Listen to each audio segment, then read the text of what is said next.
2025년 5월 2일 금요일 새벽 기도입니다. 오늘 말씀은 잠언 28장 9절에서 18절입니다. 잠언 28장 9절에서 18절. 말씀의 제목은 가증한 기도입니다. 가증한 기도. 여러분, 기도가 뭐라고 생각하십니까? 기도는 하나님과의 소통이자 대화라고 보시면 됩니다.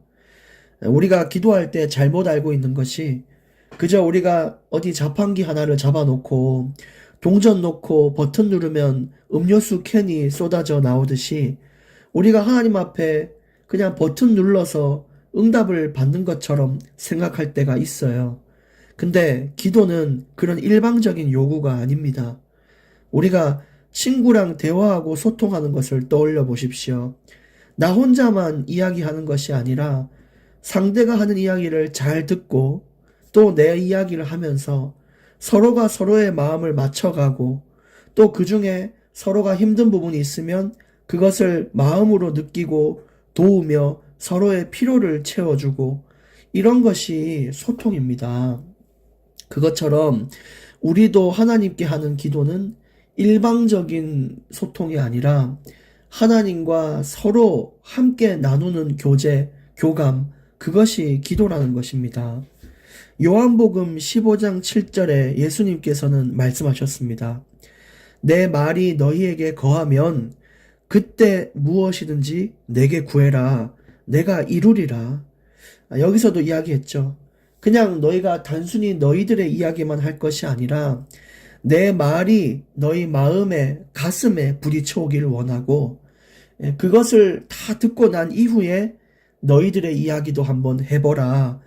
그것이 주님이 말씀하신 기도의 본질이라는 것입니다. 분명히 하나님은 성경을 통하여 또 예배를 통하여 말씀을 허락하시는데 우리가 그것을 듣지도 않고 마음에 두지도 않고 또 그것을 붙잡고 살려고 애쓰지도 않고 그냥 그렇게 살면서 계속 하나님 앞에 주십시오, 주십시오. 하나님, 전 이게 필요합니다. 이게 필요합니다. 라고 얘기하는 것은 가증스러운 기도라는 것입니다. 우리가 사람 앞에서도 그렇게 하는 것이 굉장히 예의 없는 행동인데 하물며 우리를 창조하신 하나님 앞에서 그렇게 하는 것이 합당한 것이 아니라는 것입니다. 지금껏 우리가 물론 기도가 나쁜 건 아니죠. 뭐 어리광을 부리고 떼쓰기도 하고 어떨 때는 하나님 왜 그러세요 하고 막 질문도 하고 화도 내고 그럴 때 있는데 근데 우리가 어린아이의 신앙과 어린아이의 수준의 믿음에서 머물러 있는 것이 아니라 이제는 장성한 자, 성숙한 자의 신앙을 갖춰야 될 때입니다. 그러니까 지금껏은 우리가 모르고 가증스러운 기도를 해왔다면 오늘 이 말씀을 통해 하나님의 마음을 허락하셨기 때문에 우리는 이 말씀의 귀를 열어서 가증스러운 기도를 버리고 진짜 소통이 되는 날이 되기를 원하는 것입니다. 그래서 우리가 그런 응답을 받는 또 오늘의 시작이 되기를 정말 간절히 원합니다. 우리가 드라마도 보면 한 사람이 대사가 끝나야 그 사람이 또 다음 사람이 대사를 이어가듯이 그것이 대화인데 하나님은 지금 우리에게 대사를 주고 계시고 말씀을 하고 계신데 그걸 듣지도 않고 나의 이야기를 한다는 것이 그 어떤 것도 만들어질 수가 없는 상황이 되는 것입니다. 여러분 명심하십시오. 하나님은 자판기가 아닙니다. 하나님은 우리가 돈 넣고 버튼 눌러서 사이다 콜라 주는 분이 아닙니다. 명심하셔야 됩니다. 오늘 9절 말씀부터 보겠습니다. 사람이 귀를 돌려 율법을 듣지 아니하면 그의 기도도 가증하니라. 아까 말한 대로 잠언이나 그 밖의 말씀들 삶의 지침을 주고 계신데 그대로 살기를 애쓰면서 기도하는 것이 진실된 기도지 하나님이 주신 명령과 삶, 그 마음을 알 필요도 없고 그냥 떼쓰고 요구하는 가증스러운 기도는 하나님이 받지 않는 것입니다. 오늘 어린아이와 같은 신앙을 버려야 되겠습니다. 먼저 주님의 이야기가 끝날 때, 주님이 나를 향한 그 말씀의 대사가 끝날 때 여러분 이어서 질문하고 답할 수 있는 시간을 하나님은 주십니다. 그러니까 너무 조급해하지 말고 먼저 하나님의 말이 내 안에 거하기를 힘쓰셔야 됩니다. 10절 정직한 자를 악한 길로 유인하는 자는 스스로 자기 함정에 빠져도 성실한 자는 복을 받느니라. 우리 삶의 도덕성은 굉장히 중요한 거죠. 왜냐하면 그게 예수님의 성품이었기 때문입니다. 항상 그리스도인은 높은 도덕을 요구받게 되고 그런 삶을 요구받게 됩니다. 그게 때로는 너무 힘들고 어려워 보여도 그것이 천국으로 가는 하나님의 중요한 연단의 길이고 또 하나님이 기뻐하는 길입니다. 우리는 하나님의 영광과 기쁨을 위해 창조된 자들이기 때문에 그냥 착하게 살아야 된다라는 이유가 아니라 하나님이 기뻐하시는 길이라면 우리가 마땅히 그 도덕을 지키고 하나님의 영광을 위하여 삶을 드려야 한다라는 마음으로 살아야 됩니다. 착하게 살라 거기서 끝나는 것이 아니죠. 하나님이 주시는 법이고 하나님이 주시는 길이고 하나님이 내게 허락하신 시험과 연단인 것입니다. 그런데 우리가 나의 행위가 사람들한테 안 들킨다고 해서 우리가 바르게 산 것이 아니죠. 하나님은 우리의 모든 걸 감찰하고 계십니다. 내가 악한 일을 해놓고 사람한테만 안 들켰다고 해서 나는 바르게 살았다라고 하면 안 되고 내 혼자 있는 시간과 아무도 몰라도 내가 하나님 앞에서 떳떳한 하루하루를 보내고 있냐, 그것이 의인의 길인 것입니다. 하나님은 우리가 행한 것을 다 아시고 행한 대로 갚으시는 분이십니다. 하나님을 두려워해야지 사람을 두려워해서 사람 눈만 피하는 것이 아닌 것입니다. 그러나 성실한 자는 복을 받는다고 하셨는데 손해가 와도 어려움이 와도 하나님이 다 메꾸시고 보호하십니다. 그러니까 항상 인생에 어떤 많은 보기와 선택지가 있다면 성실과 정직이 무엇인지를 보고 결정하시길 바랍니다. 그것은 단순히 성실을 택한 것이 아니라 하나님의 말씀을 택한 것이며 하나님을 선택한 것과 같은 것입니다. 세상과 하나님 앞에 하나님을 선택한 것입니다. 그럼 하나님은 많은 사람들이 보는 앞에서 나를 기억하시고 나를 선택하게 되실 것입니다. 하나님께 기억되는 인생이 된다는 것이 얼마나 찬란한지 여러분 체험해 보십시오. 우리의 눈물을 닦아주시고 우리의 마음을 어루만져 주실 것입니다. 하나님은 살아 계십니다. 11절 말씀, 부자는 자기를 지혜롭게 여기나 가난해도 명철한 자는 자기를 살펴 아느니라. 스스로 잘났다고 여기는 사람들 있죠. 대접받기를 좋아하고 인정받기를 좋아하며 사람들의 의견과 삶을 업신여기는 자들 있어요. 근데 그렇게 스스로 뭔가 자기가 다 잘한다 그러고 스스로 대단하다고 여기는 자에게 하나님은 이렇게 말씀하실 수 있어요. 그러면 네 스스로 구원도 받아봐라. 이게 얼마나 무서운 이야기인지 아세요? 사람은 절대 스스로 구원받을 수 없습니다. 하나님이 놓으시면 끝나는 거예요. 그러니까 우리는 아무것도 아니라는 것을 인정하고 겸손함으로 나아가야 돼요. 항상 겸손과 부족함을 인정하는 자는 하나님의 도우심이 늘 넘칩니다. 여러분 직장 가보면 어떤 직원이 눈에 들어오겠습니까? 대단해서 거들먹거리는 사람과 부족해도 늘 성장하며 겸손한 마음으로 나아가는 자. 여러분 누구와 평생 함께하고 싶습니까? 하나님도 같은 입장인 것입니다. 12절 의인이 득이하면 큰 영화가 있고 악인이 일어나면 사람이 숨느니라. 여기도 의인에 대한 이야기와 악인의 이야기를 나옵니다. 어떤 조직을 가든 단체를 가든 교회를 가든 의인이 많아야 그것이 되어집니다. 의인이 많아야 그 나라는 바로 서고 그 조직과 단체는 유지되는 것입니다. 이 의인은 사람을 품을 수 있는 자며 그 어떤 곳에서도 평화를 유지할 수 있는 자입니다. 그런 사람이 있으면 그 전체의 분위기와 공기가 달라지고 정말 화평함 속에서 끝까지 갈 수 있는 힘이 있는데 스스로 지혜 있다 여기고 교만하고 고집한 사람들은 모든 사람들이 마음이 불편하며 숨는다는 것입니다. 그래서 여러분, 이 한 사람 한 사람의 의인이 얼마나 귀한지요. 내가 그런 사람이 되기를 기도해 보십시오. 하나님을 시원하게 하고 교역자를 시원케 하며 공동체를 시원케 하는 그 의인들, 그런 의인들이 계속해서 일어나야 될 것입니다. 13절, 자기의 죄를 숨기는 자는 형통하지 못하나 죄를 자복하고 버리는 자는 불쌍히 여김을 받으리라. 여기도 의인들의 아주 바른 길을 말하고 있는데, 의인들은 자신이 잘못된 것을 하나님 앞에 진정으로 회개하고 또 나 때문에 피해 입은 자들에게 사과하고 용서를 구하는 그런 자세를 가지고 있습니다. 근데 이 의인의 길이 아닌 정말 교만의 길 위에 있는 사람들은 자신은 잘못한 게 없다라고 이야기해요.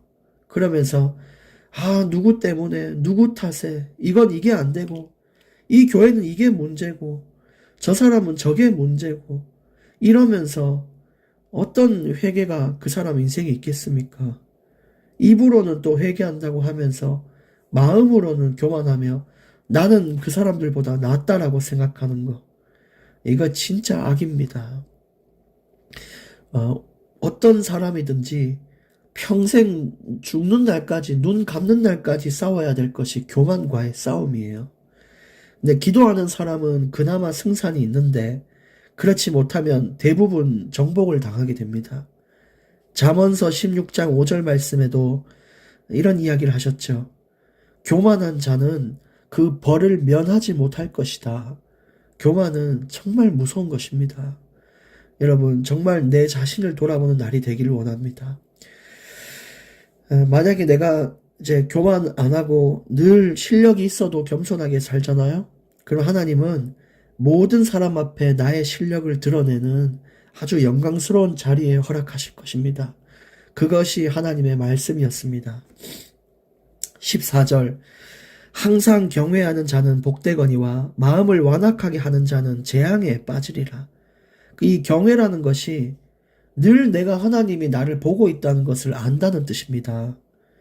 요셉은 보디발의 아내가 유혹을 했는데 아무도 주변에 사람 없어요. 보는 사람도 없기 때문에 그냥 그 보디발의 아내와 하룻밤을 보내고 아니면 이성적인 교제를 해도 모른단 말이에요. 근데 요셉은 그 자리를 떨쳐내며 뛰쳐나갔습니다.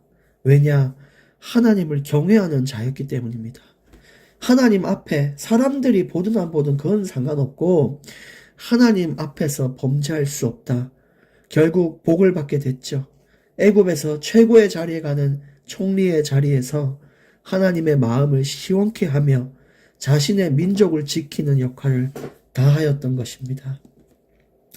우리 15절과 16절도 보겠습니다.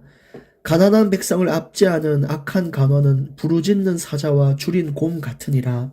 무지한 치리자는 포학을 크게 행하거니와 탐욕을 미워하는 자는 장수하리라. 세상의 그 지도자들, 정치가들, 권력자들 때문에 사람들의 마음이 많이 아플 때가 있죠. 근데 우리가 욕만 할 것이 아닙니다. 누구 정치는 어떻고 속상한 마음에 뱉은 것은 알겠으나 하나님 자녀에게도 이 세상을 향한 책임이 있습니다. 디모데전서 2장에는 그것을 이야기했죠. 디모데전서 2장 1절에서 2절에서는 임금들과 높은 지위에 있는 자들을 위하여 너희가 기도하라 라고 말씀하셨습니다. 그래야 너희가 고요하고 평안하리라 라고 이야기를 끝내셨죠. 나라를 위해, 대통령을 위해, 또 한 교회의 책임자인 교역자를 위해 여러분이 기도해야 될 책임이 있습니다. 정말 눈물의 기도가 없고 정말 마음에 담은 기도가 없는데도 불구하고 입술로만 그 사람을 욕하고 모욕하는 것이 하나님 볼 때 책임감을 가진 자가 아닙니다. 그것은 직무유기와 같습니다. 주님의 기도로 정말 세우신 저자들을 통해 주님의 뜻이 이루어지기를 기도해야 되는 것이 아니겠습니까? 그런데도 하나님이 알아서 하셔야 되는데, 그런데도 리더가 막 나가고 이런다. 사람들이 기도를 하고 이러는데도 형편없다 이러면 하나님이 그 사람을 바꾸십니다. 그러니까 뭐 하나님이 바꾸시겠지, 기도하지 말자 이런 것도 아니고, 그건 하나님의 역할이고 우리는 우리의 역할인 기도만 잘하면 되는 거예요. 꼭 기도를 안 하는 사람들이 사람 탓을 제일 많이 합니다. 진짜 여러분, 어떤 사람을 놓고 눈물로 기도해 본 적이 있습니까? 진짜 무릎을 꿇고 막 찬송 불러가면서 내 마음에 담고 기도해 본 적이 있습니까? 근데 그런 건 없이 늘 탓만하는 것이, 그것이 직무유기인 것입니다.